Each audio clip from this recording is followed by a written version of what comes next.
बनी मल्ला, इमाम बाड़ा चौक, ये इस तरह कंजेस्टेड आबादी है कि यहां की फैली हुई आग को कोई नहीं रोक सका और ये सारे मुल्क को अपने दबोच में ले लेगी।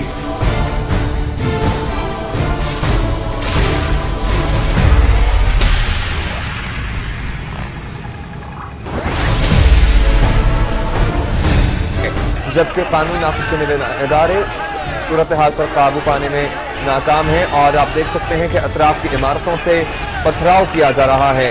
अतराफ की इमारतों से पथराव किया जा रहा है लोगों पर और ये मनाजिर आप मुलाहिजा कर रहे हैं।